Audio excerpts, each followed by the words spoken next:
Welcome to part 6 of my inventory tutorial series. As usual, if you're interested in the scripts and the files and sprites and everything I'm using in this tutorial, you can acquire it through the link in the description below. If you already bought this package before, you can just re-download it to get the new files. And if you are supporting me by being a patron, you can just go to the Patreon page and re-download everything. So in this part of the series we'll be focusing on generating some different equipment, which means that we'll be changing some things around that we've been using before, because earlier we were using prefabs to generate our equipment so that we have to punch in all the variables and all the stats in the prefab before we can spawn it. But now we're going to generate it in another way, which I'll show you in a minute. So in our game we'll have some different items that we can spawn by killing a monster or something so that it drops the item, and these items are different kinds of equipment and different kinds of potions and stuff. So you can see here if we can drop some swords, and we also have some chest pieces if I'm lucky and I'm gonna get that. There we go. So as you can see, these are all the items that I have in my game right now, but you can always generate more, of course. So right now we have a mana potion which will restore 10 mana. If we right click on it, it will say used mana potion and will restore some mana for us. Then we have our helmet, which has some different stats, and we have our health potion, which will generate health if we had some health to generate. And then we have a sword here, which also the difference between the sword and the helmet is that the sword has some attack speed, as you can see, else the stats are identical. And we also have a chest piece here, and the chest piece is the same as a helmet. It just has some different stat, and it's supposed to go somewhere else when we're going to start to equip them. So in this part of the series, part 6, we're not going to equip it, but we're going to start equipping these things in part 7. But in this part of the series we're going to focus on generating all these different equipment items so that we can use them later. So what's the difference about these items and the old items we had? Well, right now we are going to use a XML document to generate the different items or to create them. So we will have some random items, or not random because we predefined all the stats, but all these items will have an array of items that we can use whenever we want to drop them. So we kill a monster and we can pick a random item to drop on the ground so we can pick it up, for example. So basically I divided my items into 3 different categories. And you can of course divide your items into more categories. For example, I have a category called equipment, which includes all my helmets, my chest pieces, shoulders, gloves, and so on.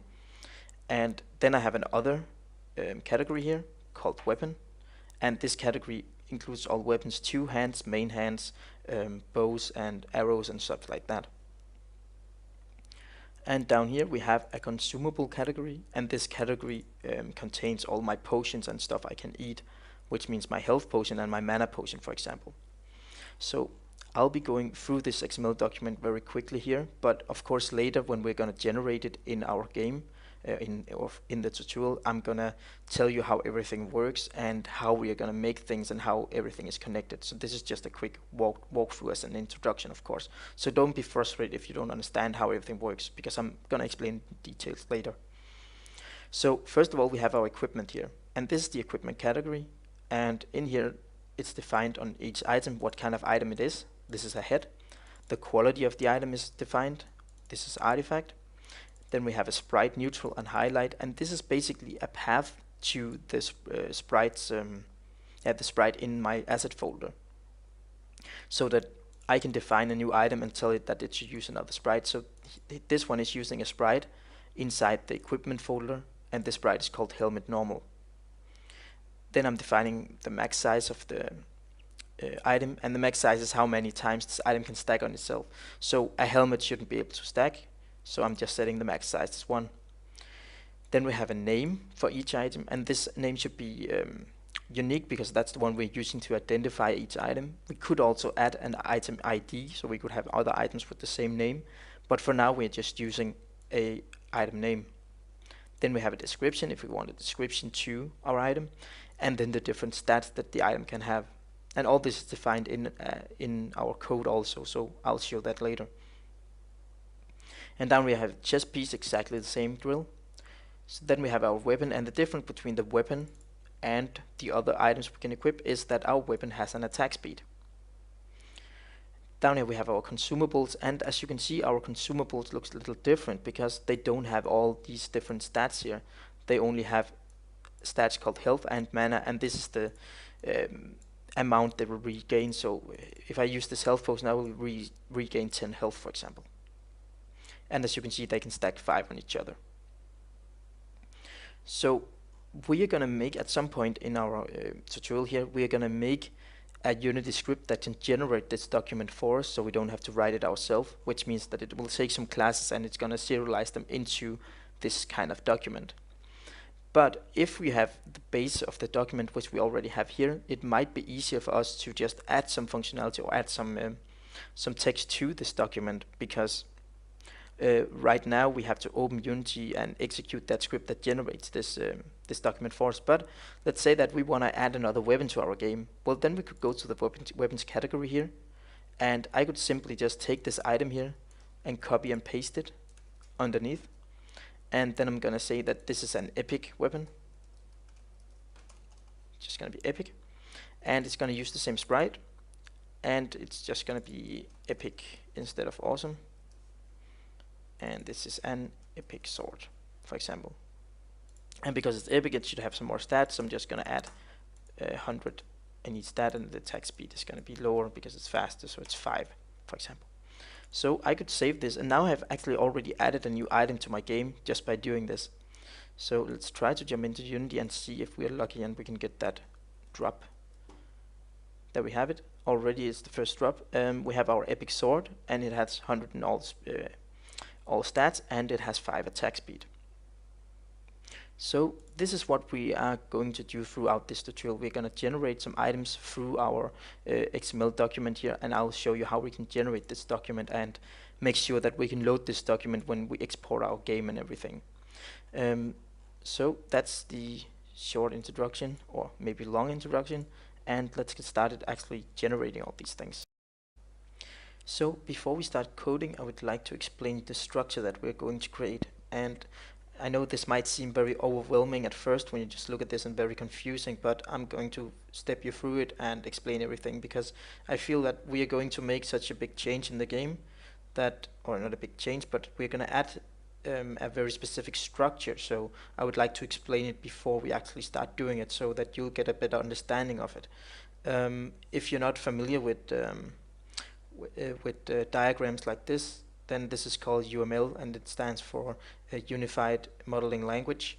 And yeah, basically it's a way of describing a program or like a software system, and you can take this diagram here and then you can make a program out of it. So let's say you're more programmers working on the same project. Well, then one guy can create this and give it to the other guy and tell him that he needs to make different parts of this this diagram in the program, so everyone knows what they need to do.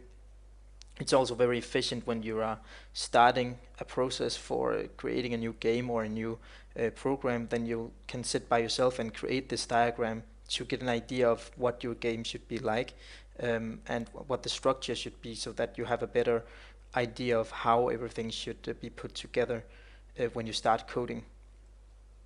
In this way you will be able to have a very good structure before you actually start making the actual game, so you don't run into a lot of different problems.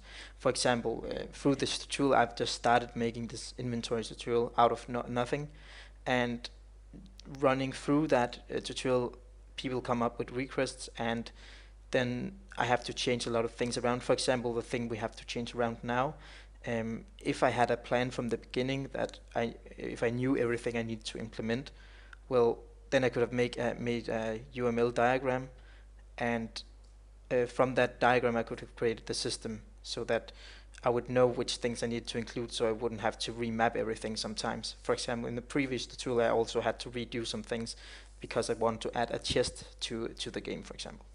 So I've tried to make a structure here that should be easy to follow. So let's take a look at it. All the blue boxes here in the diagram is classes or scripts. So for example, if you remember, we have a item manager script, and this blue box here actually shows that we have an item manager script in our game. So every blue box here is a new C# script or a new C# class we'll have. So let's start from the top here. We have an item, which is a new class we'll be adding, because we already have an item in our game, but I'm gonna rename that to item script here. So in Unity we have this item here, and we're gonna rename that one to item script instead of item. And then we're gonna create a new class or new script called item here. Under this class we have two subclasses, and this arrow here actually shows that these two classes inherit from item here, which means that these two classes will get all the functionality that item has, and it's a type of item. So consumable is a type of item, and equipment is also going to be a type of item, which means that this one item here has all the base stats, and consumable adds some more functionality to the item if you create a consumable, which is health and mana, for example. Then again we have equipment, and equipment has all the base stats up here with a sprite and max size and everything. So all the things that all our items should have are placed in the item class here, and all the things that are unique for the equipment is placed down here. So it's only our equipment that has intellect and everything, for example. Under the equipment we have another class that inherits from equipment, which is weapon, and weapon has everything that equipment has and everything that item has, because equipment inherits from item, and weapon inherits from equipment, which inherits from item. So this one will add the attack speed to the weapon. So on that we have added an item container, and this item container is going to contain all our classes or all our weapons and equipment and everything in the game, so that when we want to drop an item, we can ask this item container for a random item from the weapons, for example. Over here we have an inventory manager, and our inventory manager is basically going to communicate with our XML document. So when we start our game, the inventory manager is going to read the document that contains all the weapons, and it's going to add all the weapons to this item container here. If you look inside the classes, you might notice that they're written something, and I'm not going to explain it in details right now, because I'm going to explain it when we're going to create our game slowly. So I'm going to look at this diagram all the time when we're going to make the game. But as you can see, there's something with plus in front of it, which means that it's public, and there's something with minus in front of it, which means that it's private. So if we scroll to the left, you'll see that we have our item manager, and our item manager is a script because it inherits from mono behavior.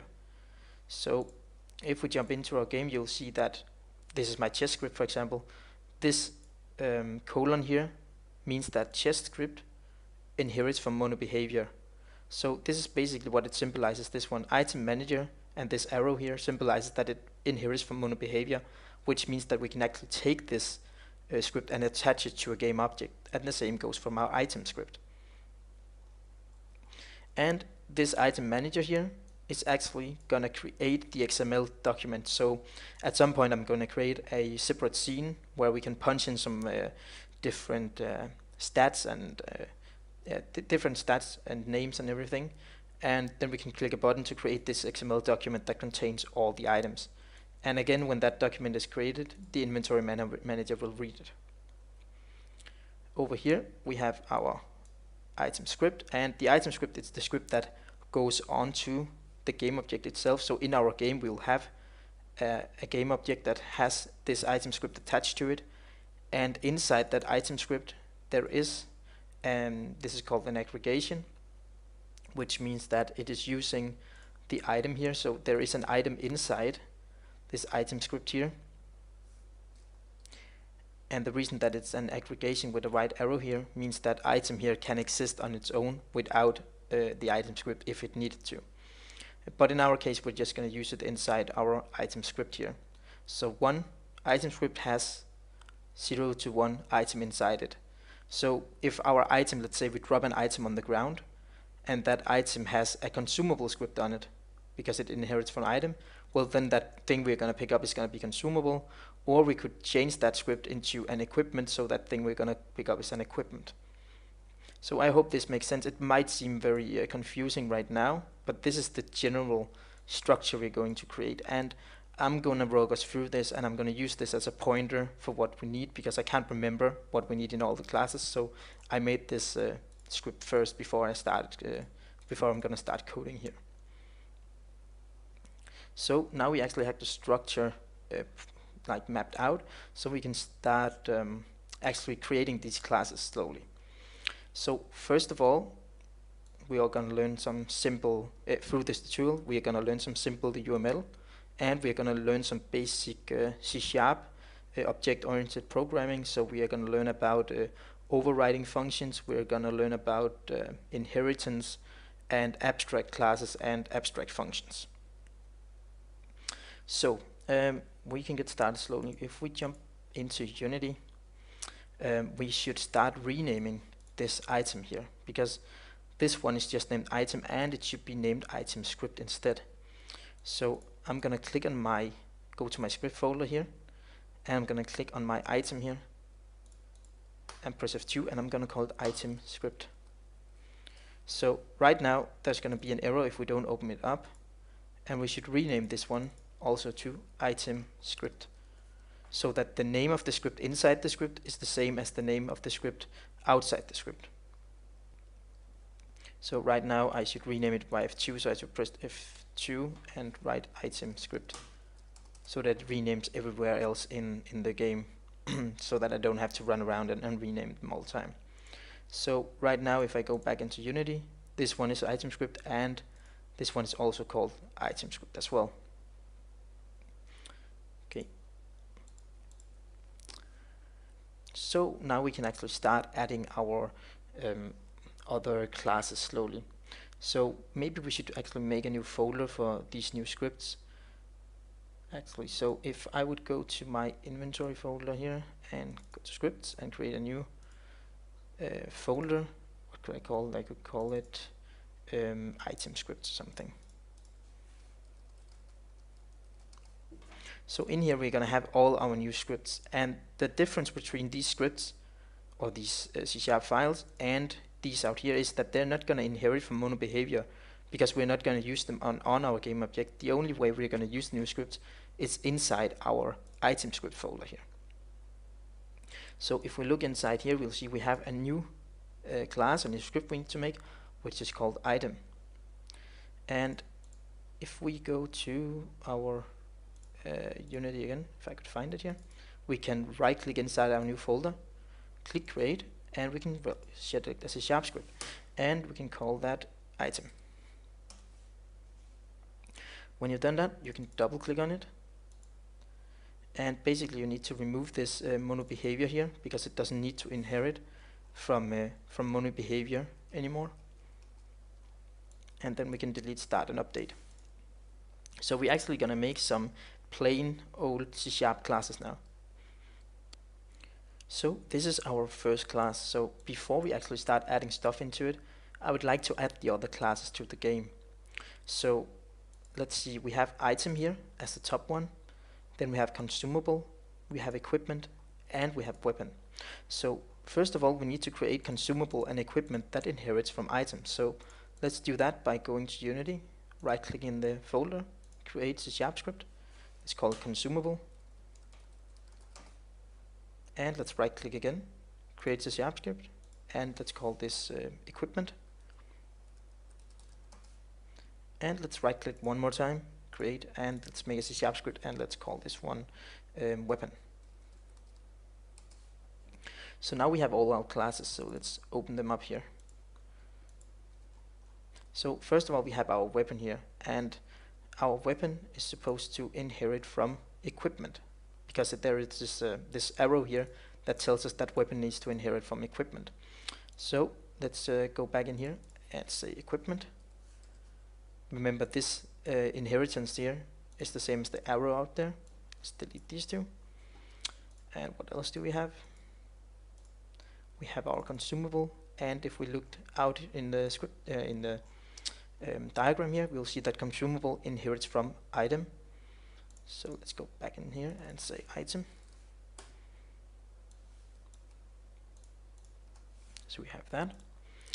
And what do we have? We have equipment that also needs to inherit from item.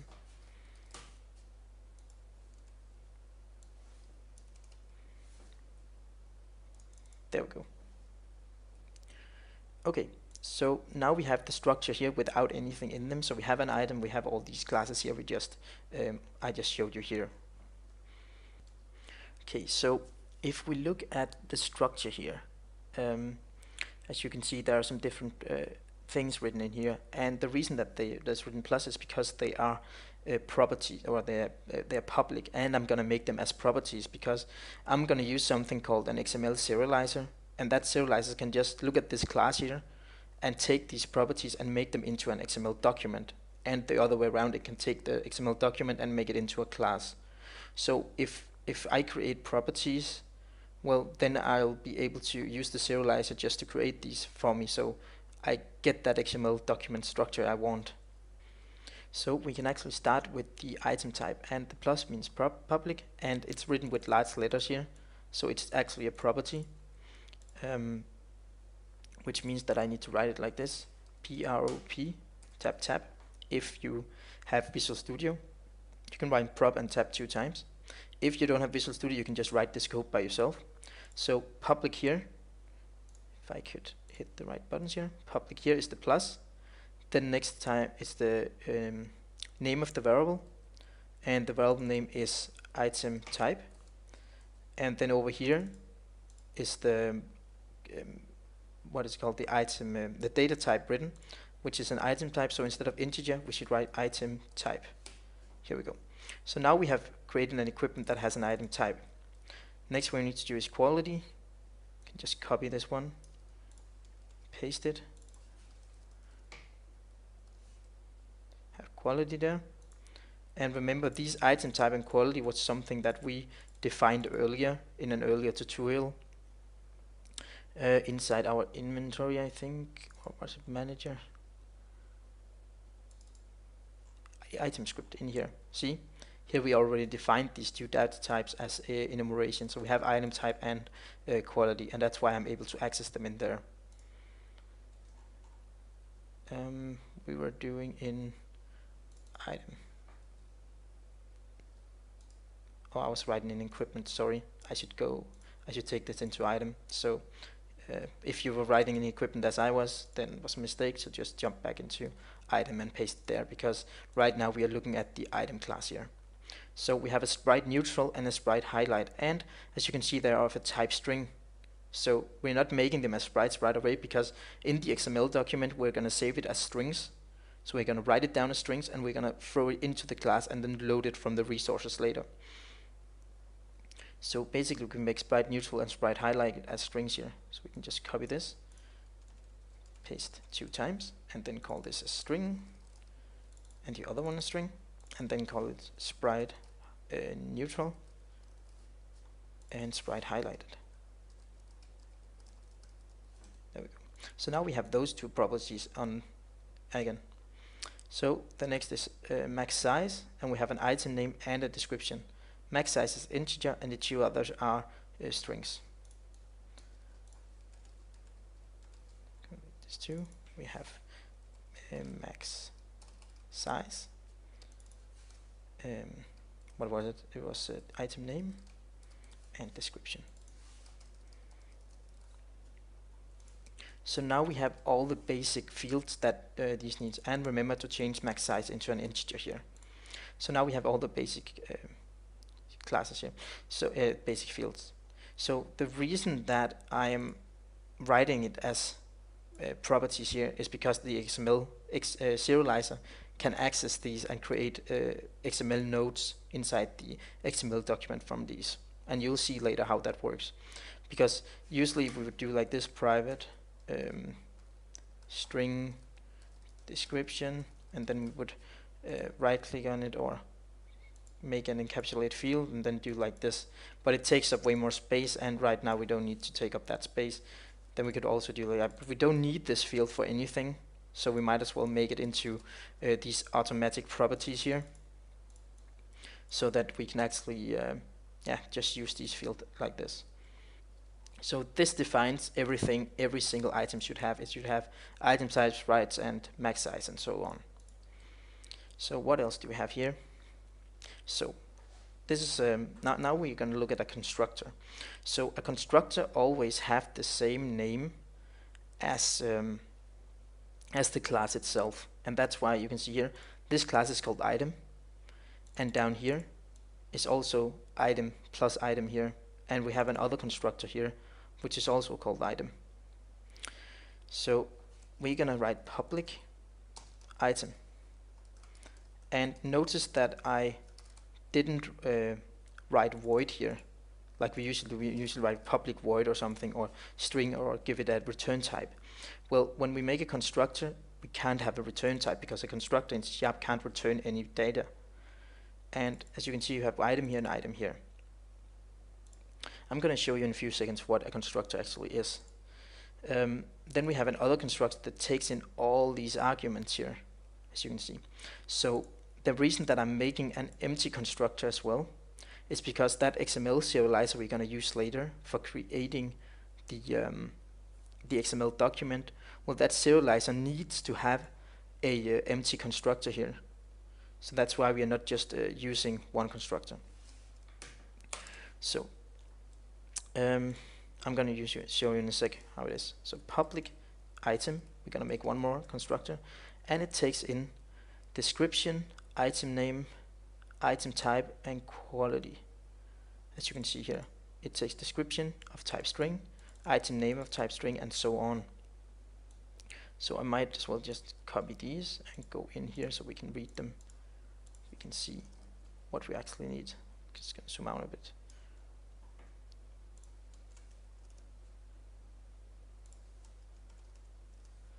There we go. Okay.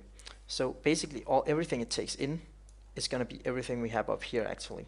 So string, item name, string,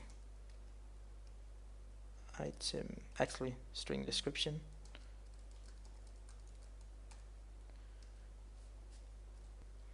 actually I can just scroll up here and then we can say item type,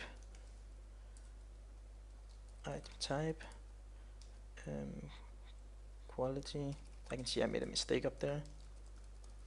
This one is not going to be called item type, it should be quality instead, of course. Up here I had a name as the same, yeah, but it should be quality. See quality, then we have a string, sprite neutral,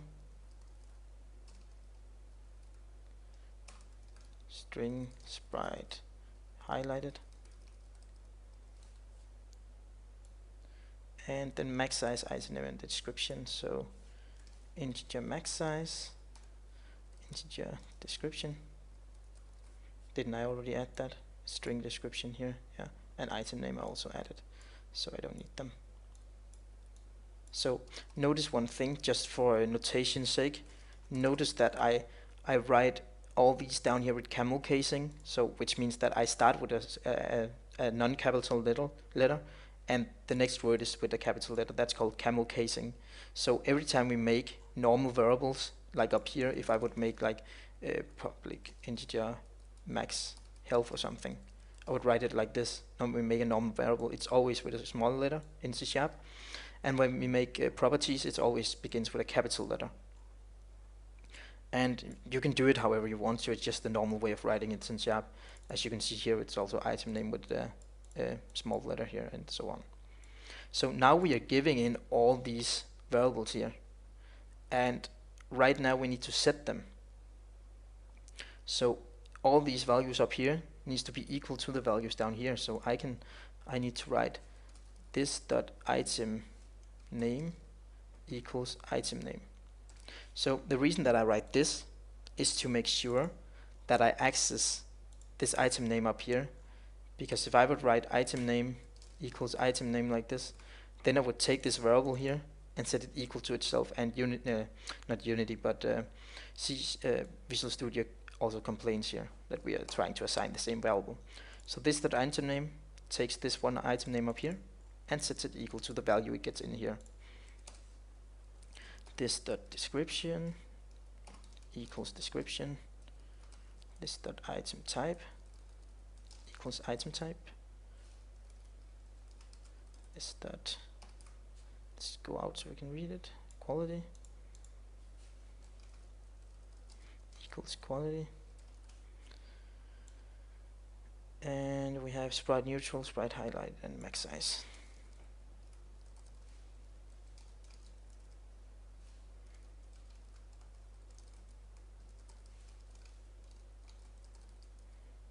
Okay, and this dot max size equals max size. So why are we doing all this? Well, this constructor is used to construct the object. So when we create an object, we can tell it what name it should have. We can tell it what description it should have. We can tell it the item type, the quality, and so on. So yeah, what is a constructor? A constructor is called when you create a new instance of this object here. So if, for example, I would write a, what should we do? Actually, let me just create a new project here, just to show you a console project, just to make it easier for you. It's easier to debug. Let's say we have a new project with a class called animal. And inside this class we have a constructor, and remember the constructor always have the same name as the class it's in. So here we have animal, and this constructor is called, when we write it, we're just going to write animal constructor. Yeah, there we go. So this is an animal and it has a constructor, and as you saw before, public animal, we have two constructors. We have one called string that gives a name in or something.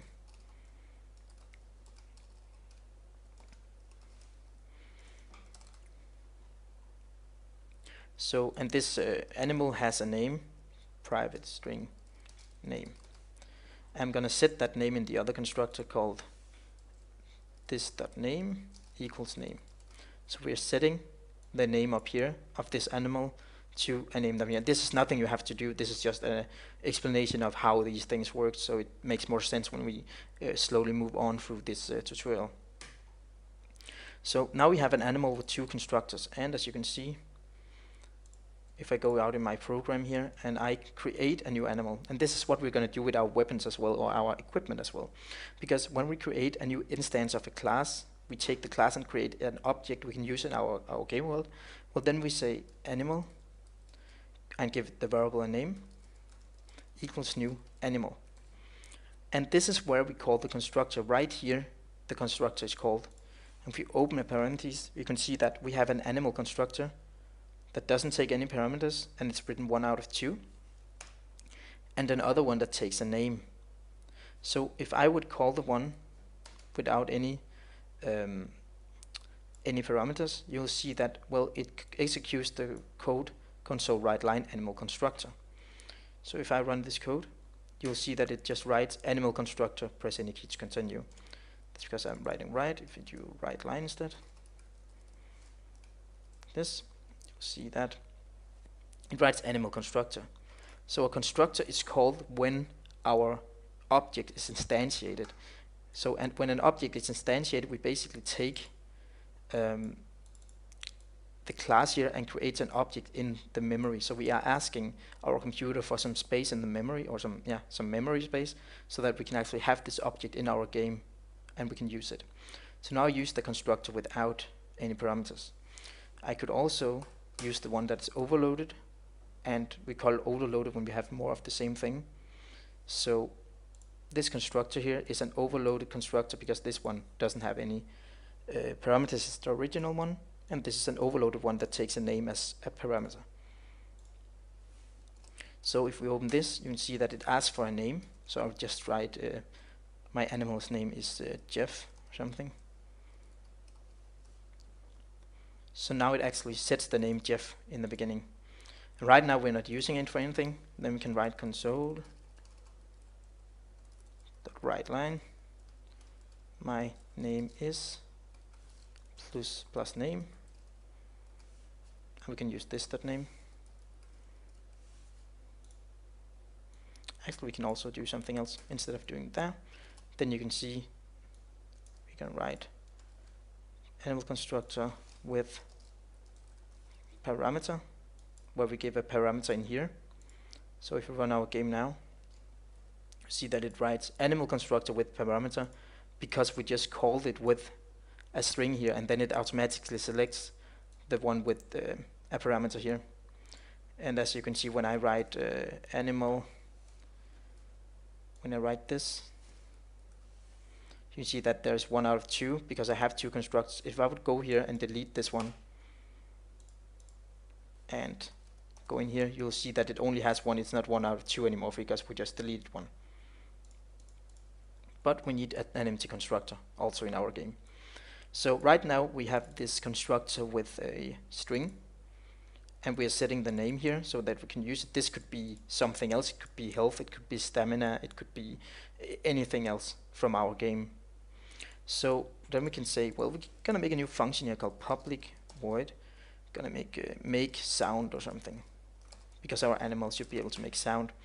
And that's gonna write console write line, my name is plus name. So now we have a function called make sound. So we're gonna give it a name, Jeff again. And now I have instantiated my animal. It could be my weapon as well or whatever. And then I can say animal.make sound. And then I play my game. And it says animal constructor with parameter. And then we use make sound later. So it says my name is Jeff. As you can see here, we are saving the name here as we're doing in our other game.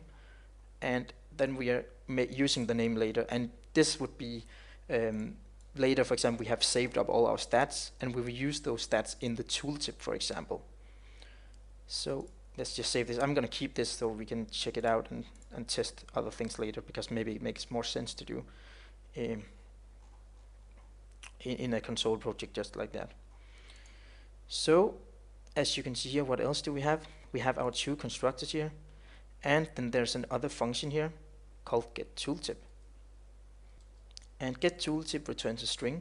So we're gonna jump back in here, and we're gonna make a public string because it returns a string, and we're gonna call it GetToolTip.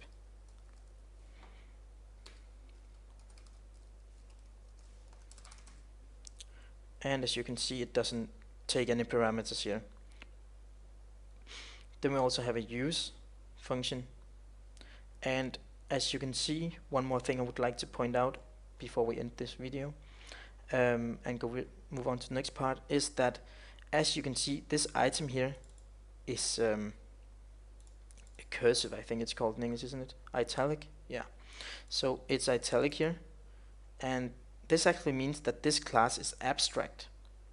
And the same goes for use. This function here is italic, so it is actually also abstract. And when something is abstract, it means that we can't instantiate it in our game. So basically use here should be an abstract class, an abstract function.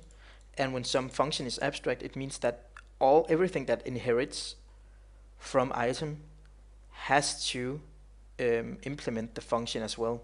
So I put a use function on my item here, which means that my consumable class should have a use function, my equipment should have a use function, and so on.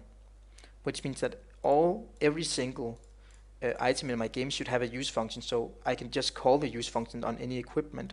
For example, we are going to pop it from the stack, take it out of the inventory, and we're going to use it. Which means that all my classes has the same function, which means that I can just use it on any class.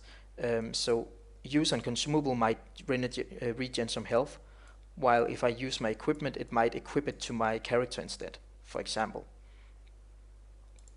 So if we go back here, we can see that our GetToolTip should return a string. We're just going to return null right now. We're going to add some functionality here later. Then we have our abstract function, and an abstract function doesn't have any body, so it's just going to be public abstract void use, and then we're going to end it like this. So this one has an abstract function, which means that everything that inherits from items should implement this.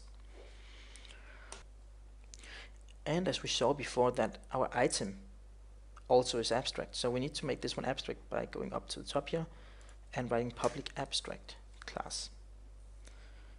So what does it mean that this one is abstract? Well, if something is abstract, we can't instantiate it. And I'm gonna go back to my console project here, because an instantiation of a class is what we do right here.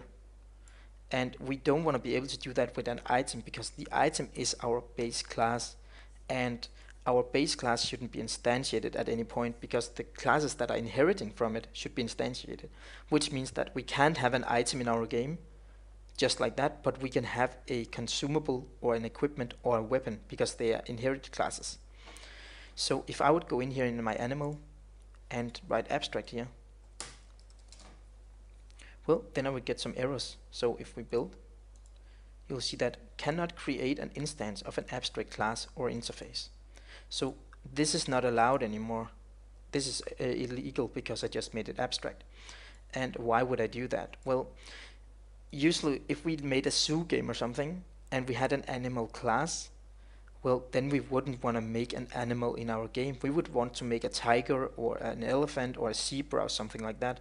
So because we don't know what an animal, a general animal, looks like. We don't know what color an animal is, how many legs it has, and so on. So instead of just having a animal instantiated in our game, we would want to make subclasses like zebras and tigers and so on. So right now we wouldn't do like this. We wouldn't make our animal Jeff. We would make a new class, add class, and call it tiger, for example. And this tiger here should inherit from our what was an animal class. And then instead we can go out here and we can say our, instead of creating an animal, we can make a tiger. Tiger equals new tiger. So now we have our tiger instead, which means that I can write tiger dot make sound. So can you see that my tiger inherits? So you can see my tiger, there's no functionality in here right now, but my tiger inherits from animal, and animal has the make sound function here, and the make sound function writes the name of the animal. So which means that I can actually say instantiate my new tiger here, and I can do that make sound here. So as you can see right now, I can't give a name here with it because I don't have that constructor. We're going to look at that later. So instead of writing make sound, we could make this abstract, because right now we have a use function here which is abstract, and we can do the same analogy in here just to show you what it is. Because as I said before, different items has different uses, and for example, if we have an animal game like a zoo game, an elephant makes another sound than a tiger, and a dog makes a third sound, and so on. So this functionality would be too general to implement up here in our animal class, which is the father or the parent class of everything. So instead of implementing functionality up here, we would make an abstract function so that all classes that inherit from the animal class would implement this function and make their own functionality down in their own class. Because right now, if we write this like animal sound, and let's see if we go to our program and we make a tiger here and we play our game, it will animal constructor, animal sound, it will write. So basically if we made another animal, let's say we had a zebra class that also inherited from animal, and in our game we would make that zebra like here, zebra equals new zebra,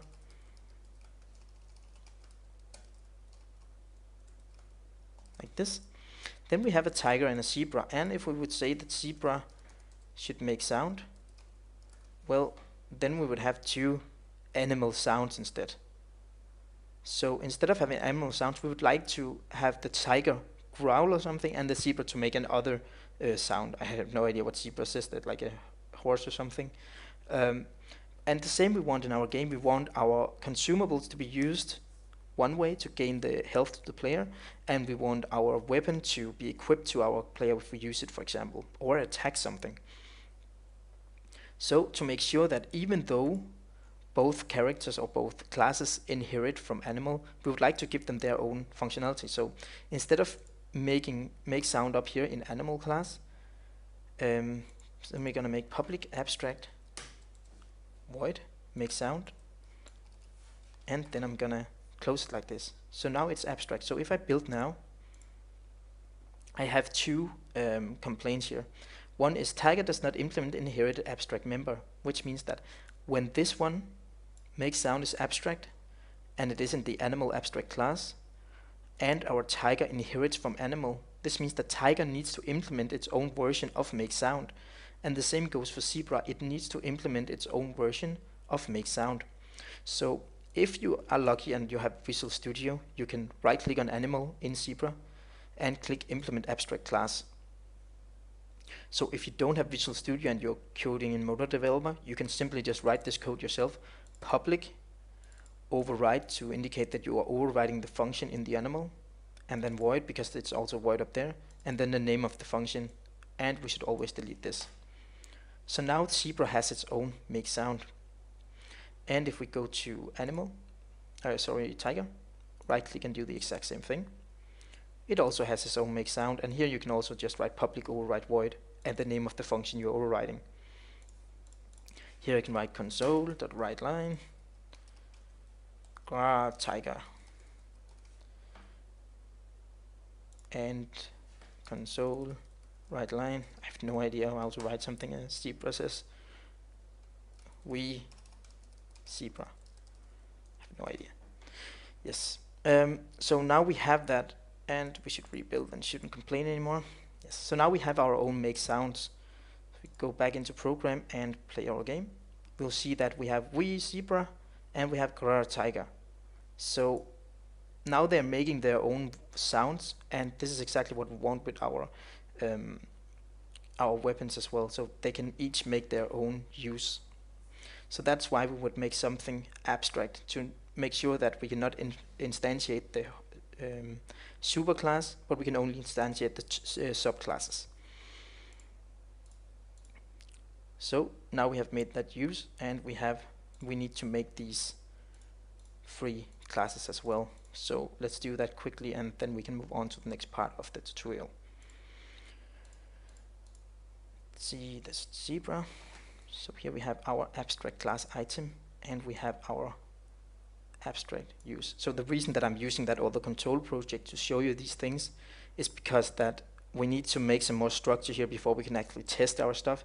And I think, at least in my mind, it's an easier way to show you how everything works. So let's jump to consumable. It inherits from item. If I rebuild here, it should complain the same way as we saw before. Consumable does not implement the inherited abstract member item use. So right click, implement abstract, and we're going to do the same in item, implement abstract, and we're going to delete these two. And actually we can just copy this one and go to our weapon and paste it as well. So we're overriding in here as well in our weapon. Build, rebuild. There we go. So now there's no errors anymore. So let's see. Our consumable has health and mana. So we're going to go back to our consumable script. We're going to write property. So public int health and public int mana. So one other thing to notice is that we need both get and set here when we are making those XML serializations later, because if we don't have get and set, it's not going to serialize it correctly. Then we have an empty constructor here, as you can see, public just consumable.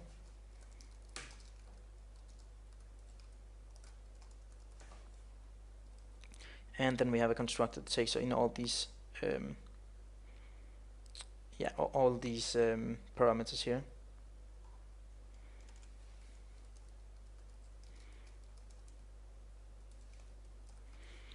and I could basically take them from my item here, I think.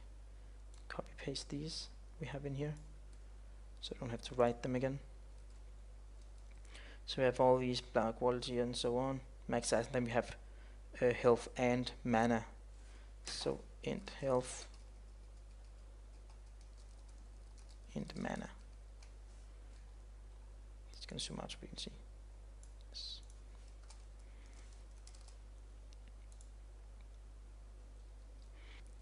So one more thing about these constructors, if I rebuild it should complain now. Because I'm not calling that constructor on top.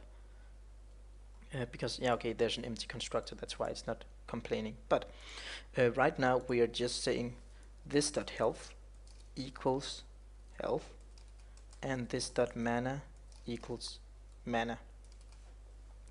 But what about the rest of these, right? Because we have a sprite highlighted and everything, and we have quality and all these things, and we're not setting it if we are creating a consumable. So we need to call the items constructor somehow, so that we can actually give these descriptions and item type and everything, and we can pass that on to the item, so the item can call its own constructor and set them here, because we already wrote all the functionality to setting it. So in our consumable, we're actually gonna call base, like this colon base, and then we're gonna open this, because that calls base is actually the class we inherit from, so that's item. And then we're gonna open a parenthesis here, so we can see the constructors, and you can see we have one constructor here with lots of different parameters. So we need to give it a name, description, and so on. And we already have the name and description and everything over here, so we just need to pass these variables on to the top. So we're just gonna open it, and we're gonna write first one item name, comma, description, comma, item type, there, comma, quality, comma, sprite neutral, sprite highlighted, and max size. There we go. So if I just arrange this properly, then we'll see that we are calling the base, and we are passing all these things on. So again, I'm gonna show you a quick example here. Sorry, I'm jumping in here all the time. Animal, our animal has a name, and our tiger, for example, has strength. And this makes sounds, says console write name.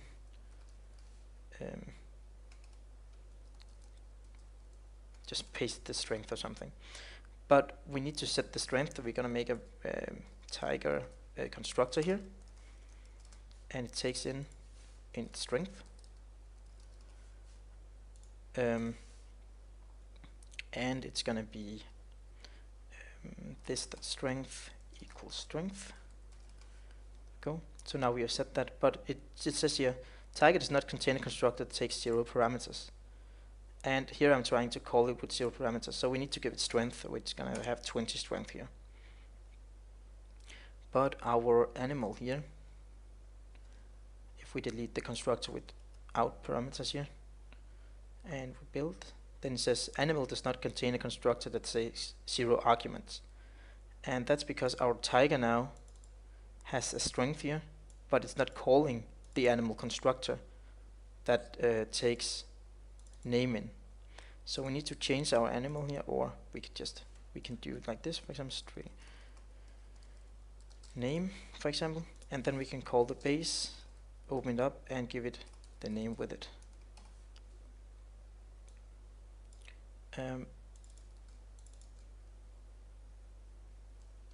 And I have misspelled here strength, just like that.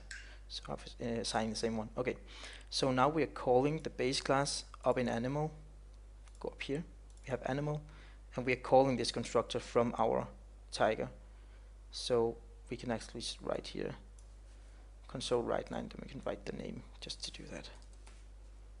Then we can save, and we're going to remove our zebra, and our zebra makes sound, and we need to give it a name. Let's call it Joe.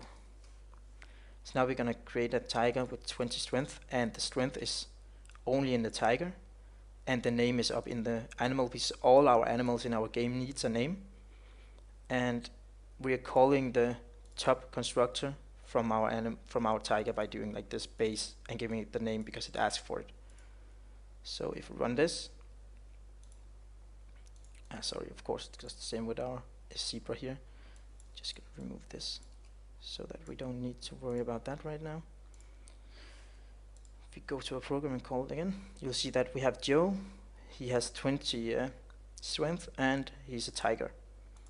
So that's why we need to call that base constructor, because our item up top has all the base things.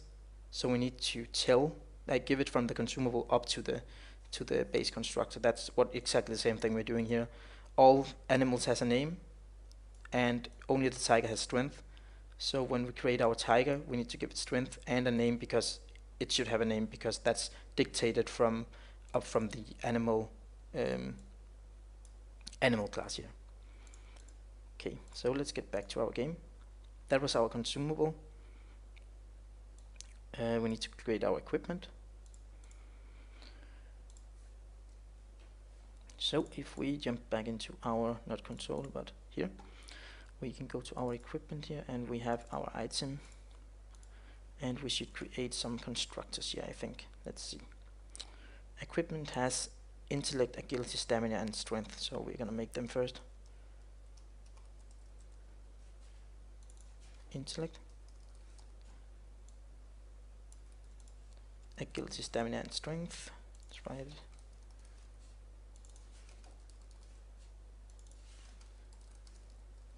Wasn't that it? Agility and intellect, stamina, and strength. Yes, and they're all integers. So now we have all our fields. This is what our equipment has, and we need to create an empty constructor.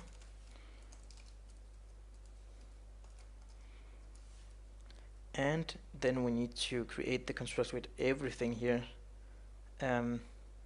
Actually, there's a mistake here. Health and mana doesn't need to go here, so we can delete them. There we go, because they are only part of the consumable part. But we need to give everything from the base constructor plus intellect, agility, stamina, and strength, because these need to be set as well. So we're gonna make a public equipment. We call this one. Let's just copy from the base constructor in item. Copy all this. Go.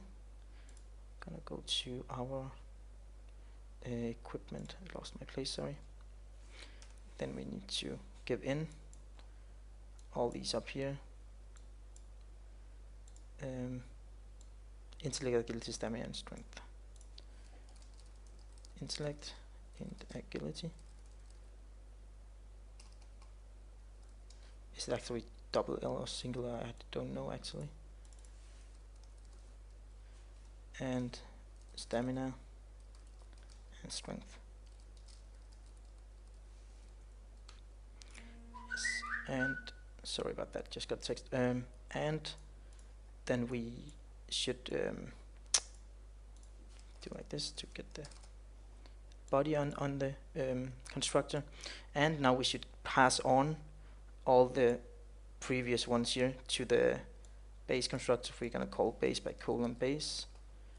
This one up, and we're gonna write item name,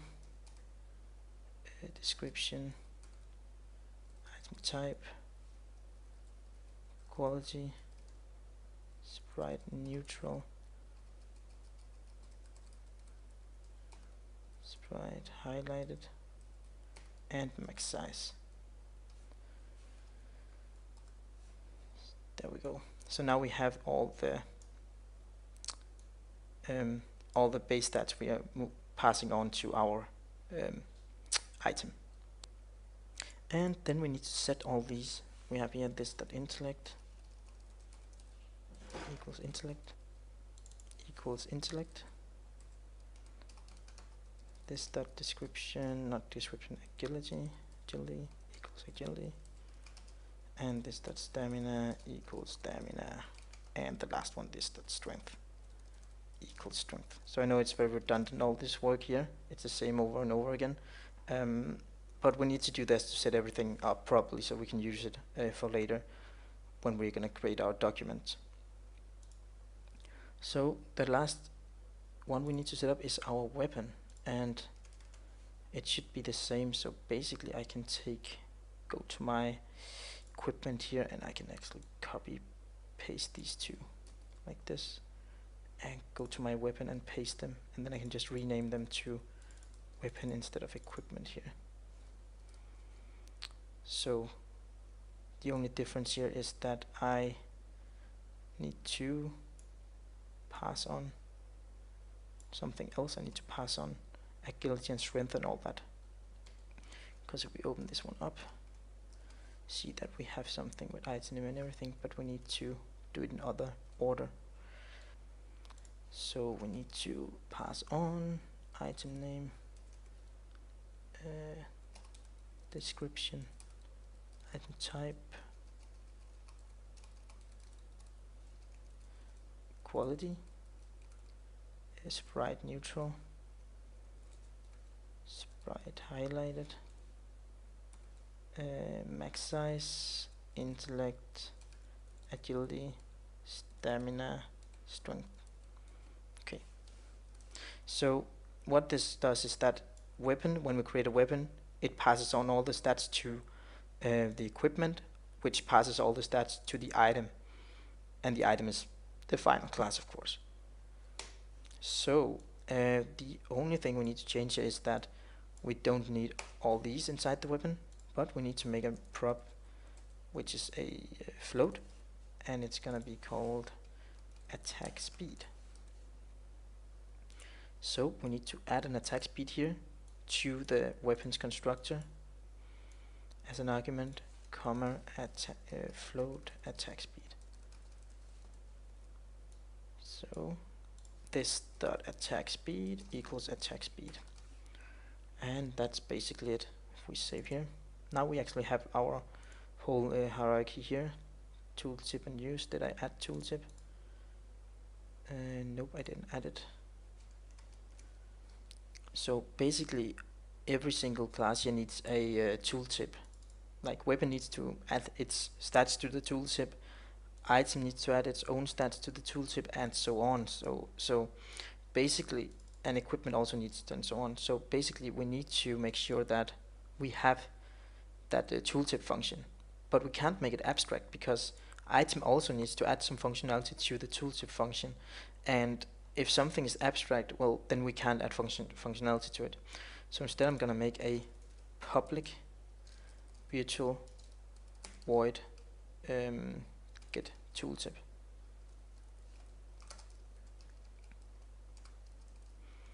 So why did I make it virtual? Well, when something is virtual, we can actually override it down. An abstract function is also virtual. It's actually also a virtual function, but here it's implicit virtual. So here we make it virtual by ourselves, which means that we can add functionality to it, and we can expand on it from the other classes and override it. So we're telling that we have a tooltip functionality here. Some tooltip is going to be added, and it's just going to return. Didn't I add something? Nope.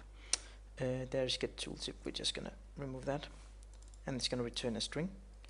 But here we're going to say we're going to add something, and we're going to add it in all classes. So later we're going to put the functionality in here, but we're not going to do it right now. So because this one is virtual, I'm able to go to consumable, which inherits from item here. I can say public override, and then I can find GetToolTip here, and I can do the same in my equipment. I should be able to say public override GetToolTip, and I can do the same in my weapon, public override GetToolTip. There we go. So when you override something, it actually takes over the functionality, but you can call the functionality in upper classes by calling base. So I'm not going to demonstrate it in this project right now. I'm going to go to the Zoo project and demonstrate it easier. But the point of this is that weapon should add its own functionality to the tooltip. Then we go up to equipment, and it's going to add the agility and everything to the tooltip. and then item itself is going to add the correct quality and everything to the tooltip itself. So I'm going to save here, and I'm going to demonstrate it in here real quick. Hope it's okay that I'm jumping into this project to demonstrate stuff. So we already have our abstract here, so let's make a public virtual void, what should it be, run or something, so all animals should be able to run. So why do we differ from virtual and abstract? Well, when something is abstract, it's too generalized for each class, so we can't put any functionality in it from the get-go in animal, because all animals makes a sound so differently that there's no point in equipping it or making any functionality up here. But if we have something else in our game that is in general usable from the base class, which is our animal as the superclass, then we can make it virtual, and the classes that inherit from it can either override it and make their own functionality, or they can add functionality to it by overriding and calling the base. So I'm gonna show both ways here. Right now we have run, so console.writeLine, I'm an animal and I'm running. So right now we have a run function, and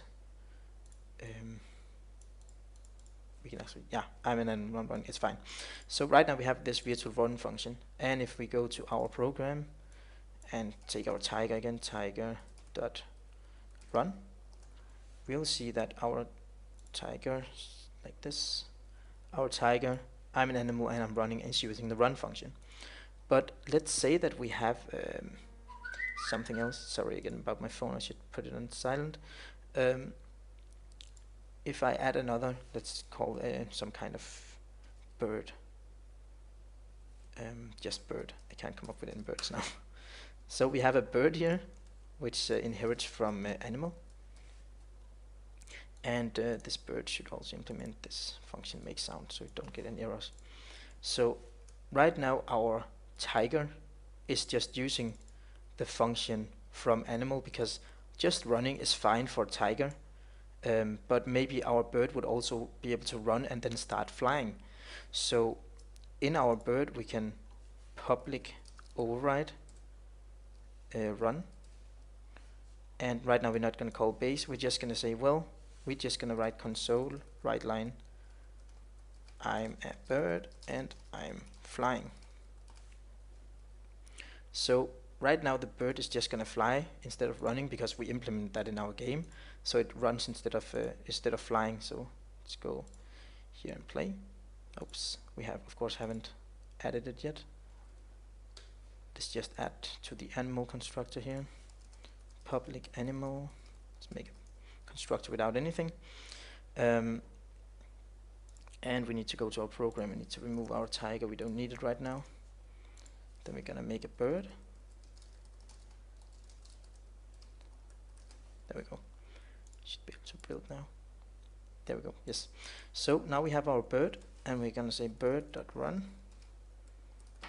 And when we run here, you'll see that I'm a bird and I'm flying, flying with I, nice spelling.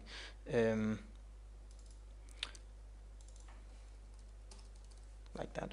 So if we run again, we have I'm a bird and I'm flying here. So this means that, well, the functionality in run was available for us, but we choose to go to our bird and say we just override it, because we don't need to run on the ground, we need to fly, so we implement some other functionality.